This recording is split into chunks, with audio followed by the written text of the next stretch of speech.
중요한 거는 사회에서 원하는 이런 것들을 가진 사람을 훨씬 더 중요하게 생각합니다. 그리고 요즘 사회에서 원하는 인재들은요, 항상 제로 베이스에서 다시 시작해요. 오늘 하루를 다시 태어난다라고 생각을 하는 거예요. 그러다 보니까 지난날의 작은 성공들을 빨리 잊어버립니다. 여러분들이 학교 다닐 때 학회장 했던 거나 아니면 반장을 했던 거나 아니면 연세 들어왔을 때의 그런 성공들을 빨리 잊어버리는 거죠. 그래서 언어 자체가 틀립니다. 내가 옛날에 어땠는데 이게 아니에요. 우리 앞으로 어떻게 하자. 미래지향적인 그런 언어로 여러분들은 바뀌셔야 된다는 겁니다. 너무 위협적으로 얘기하나요? 무서워요? 괜찮습니까? 이게 1장 끝인데 2장으로 넘어갈까요?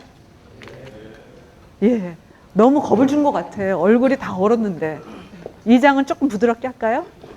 알겠습니다. 2장으로 넘어가겠습니다. 그러면 어떻게 핵심 인재를 선별하는지에 대한 이 방법에 대한 얘기를 할게요. 자, 아까도 말씀드렸어요. 예전에는 인물 좀 있고 그리고 어느 정도 학력에 말 좀 잘하고 그러면 전부 다 패스했어요. 근데 요즘에 어디 그러냐? 절대로 안 그런 거죠. 한 사람을 찾기 위해서 굉장히 많은 노력이 필요합니다. 얼마 전에 혹시 이쪽은 엔지니어이기 때문에 그 업계에서 돌아가는 그런 누구 사장이 됐다거나 뭐 그러면 관심이 없을 수도 있어요. 그런데 우리나라에서 정말 듣도 보지도 못하는 비즈니스가 새롭게 탄생했어요. 여러분들 카드사 하면 어느 쪽이에요? 금융이죠. 그런데 카드가 앞으로는 어디하고 결합이 됩니까? 텔레콤. 예. 텔레커뮤니케이션 쪽하고 결합이 되는 거예요. 왜? 모든 것이 다 무선이나 유선, 전화기 쪽에 들어가잖아요. 콘텐츠가. 그렇죠.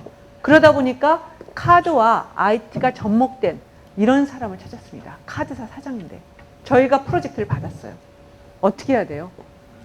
회사에서 뭐라고 얘기를 하냐면 과연 이런 사람 찾을 수 있겠냐고 얘기합니다. 그러면 이런 분을 찾기 위해서 금융 쪽에서 일 잘하는 사람들 리스트를 전부 다 리스트업합니다. 그리고 IT 관련돼서 텔레커뮤니케이션이나 이런 쪽에 사람들을 리스트업합니다. 그럼 100명으로 시작을 해요. 100명에서 50명으로 자릅니다. 뭘로? 회사에서 원하는 나이대나 여러 가지 지식이라든지 뭐 이런 걸로 자릅니다. 그 50명 중에서 다시 일일이 전화를 해서 옮길 수 있는 상황인지 아닌지에 대해서 확인을 합니다.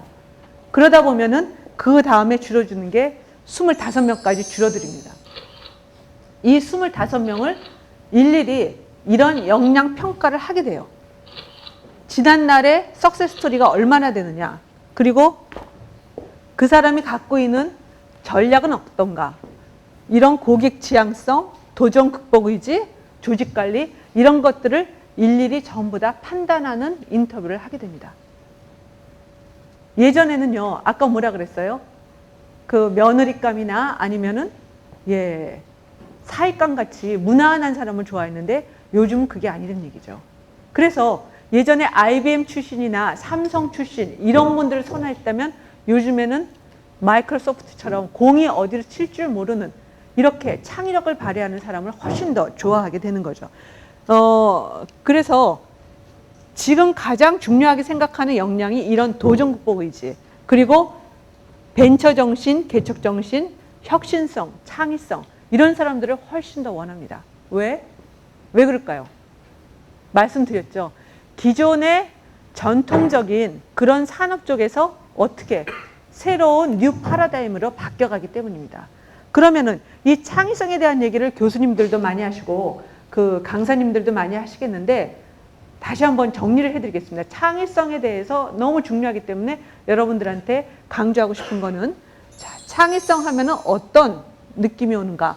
자기 창조를 이뤄낸 사람, 강호동 씨 같은 분은 어떠세요? 맨 처음에 직업이 뭐였죠? 씨름 선수였는데 그 다음에는 인생 항로를 천하장사에서 개그맨으로 바뀌었다가 스타 연예인으로 다시 탄생했습니다. 하루 출연료가 얼마나 그래요? 예, 거의 뭐 1,000만 원대라고 얘기를 하는데 이런 식으로 끊임없이 자기의 변화를 가지고 온 겁니다. 또 하나는 여러분들 보시면은 가야금하고 또 비보이하고 이게 결합이 될 것 같습니까? 굉장히 다른 모델이에요. 근데 세상은 이런 식으로 변해가고 있어요. IT와 금융이 결합했어요. 컨버지 되고 있어요. 이렇게 음악하고 비보이, 우리나라 고전하고 이런 식으로 됩니다. 그러다 보니까 자유로운 상상력을 가진 사람을 굉장히 요구를 하는 겁니다.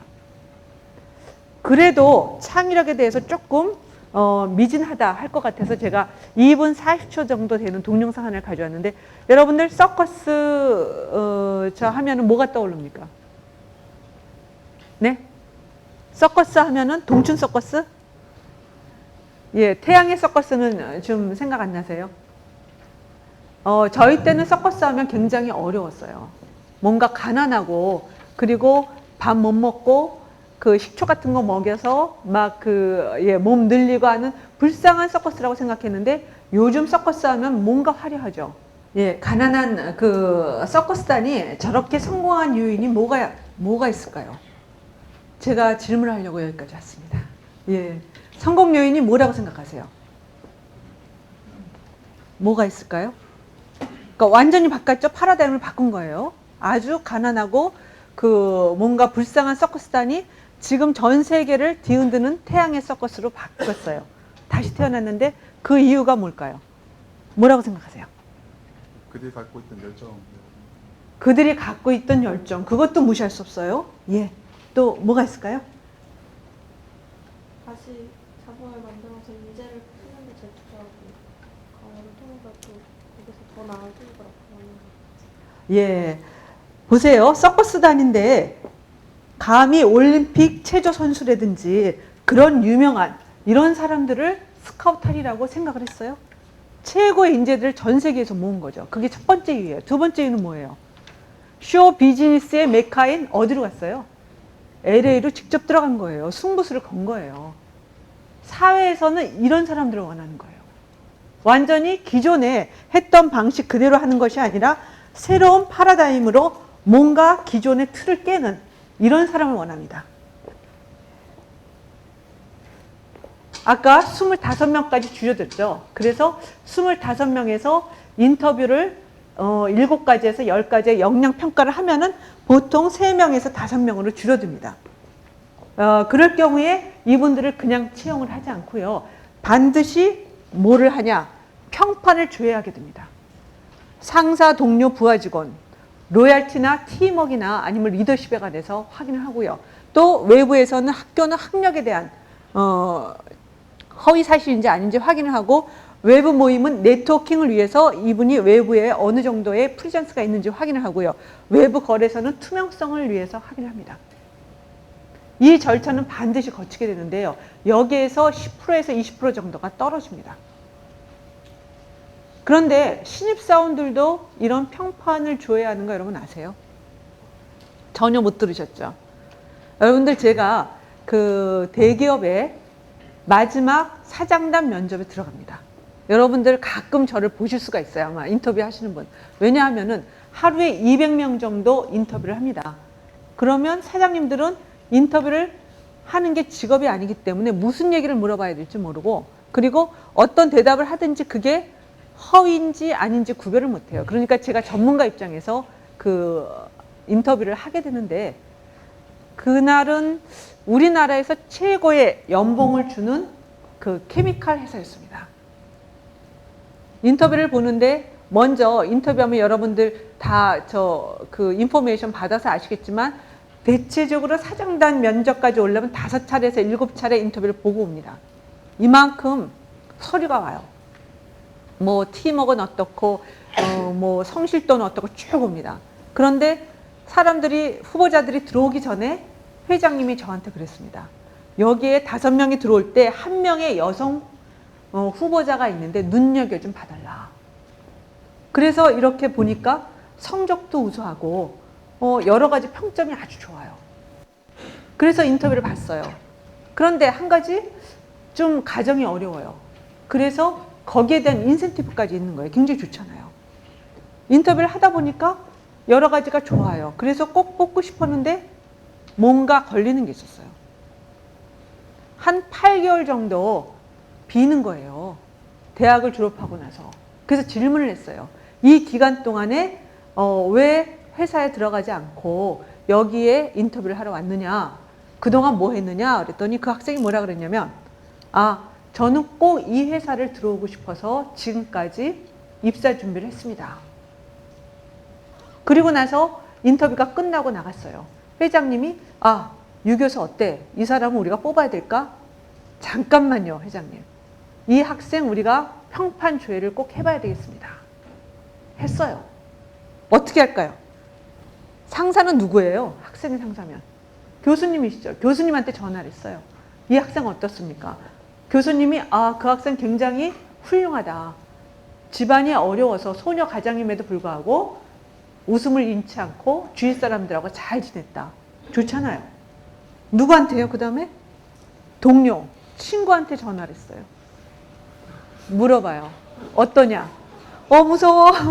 친구가 아주 동아리 활동도 열심히 하고 상당히 밝은 학생이다.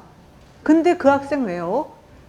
작년 말에 어느 회사 합격해서 지금 일하고 있는데요. 어떻게 생각해요, 여러분? 거짓말이잖아요. 그죠? 거짓말이 탄로났어요. 그래서 입사했던 회사에 인사부로 전화를 합니다. 이 학생이 언제 들어왔습니까? 몇 년도에 들어왔다. 그런데 그 작년에 들어왔는데 들어오자마자 저쪽 기흥연구소로 배치가 됐는데 본인은 집이 서울이기 때문에 출퇴근하기 어렵고 그리고 적성에 안 맞는다고 계속 옮겨달라 그랬다. 그런데 신입사원 여러분들 아시지만은 신입사원이 제대로 일하려면 3년 걸려요. 한 3억 정도 투자를 해야 돼요. 그래서 무슨 소리냐. 지금은 배우고 있기 때문에 그냥 아무 소리 하지 말고 근무나 열심히 하라. 그랬더니 어느 날 짐 싸가지고 그냥 그만둔 거예요. 얘기도 안 하고. 그 회사에서는 절대 이 학생을 우리는 추천할 수가 없다. 어때요, 여러분들? 사회는 이래요. 학생들은 내가 얘기한 거에 대한 책임 별로 없다. 한때 외국계 회사에서 우리나라의 엔지니어들 신입사원으로 70명을 뽑겠다고 저희한테 연락이 왔어요. 그래서 무슨 과 학교도 우리나라 전국에 몇 개 학교 딱 줬어요. 전부 70명을 다 뽑았어요. 그런데 70명이 전부 가겠다고 사인을 다 했는데 출근을 한 학생들이 3분의 2뿐이 안 됐어요. 그 외국계 회사가 뒤집어졌어요. 아니, 한국은 약속을 했는데 어떻게 약속을 안 지킬 수가 있냐. 전부 다 신입 서류에 사인을 했는데 그러면서 학생들을 고소하겠다는 거예요. 여러분들 사회하고 한 약속은 굉장히 중요해요. 그래서 한 번 한 약속은 끝까지 지키시는 거. 두 번째는 거짓말을 하면 절대로 안 된다는 거예요. 그 자리에서 작년도에 어떤 회사에 들어갔는데 적성에 맞지 않아서 그만두고 다시 출하를 하려고 합니다 하면은 no problem. 일단은 거짓말 했거든. 그래서 이 학생은 안 됐어요. 이 평판조에서 몇 가지 나타나면은 절대 아무리 좋아도 그 학생은 뽑지 않습니다. 첫째는 금전적인 사고예요. 돈이 좀 지저분한 사람. 여러분들 친구나 후배나 선배한테 돈 빌리면 빨리 갚으세요. 평판에 다 걸려요. 두 번째는 아까 말한 것처럼 거짓, 허위사실 이런 거 얘기한 거. 세 번째는 불미스러운 사건들. 근데 어른이 되면 그런 사건들이 좀 있거든요. 예를 들면은 굉장히 잘 나가던 금융계 사장인데 취업이 그 다음에 안 돼요. 알고 보니까 부하 직원을 골방에 데려가서 엄한 소리 한다고 마구마구 때린 거예요. 이런 것들이 사회에서는 평판에 걸리게 되는 그 중요한 요소가 되는 거죠. 그래서 여러분들은 평판을 매일같이 저금한다라고 생각을 하시면 됩니다.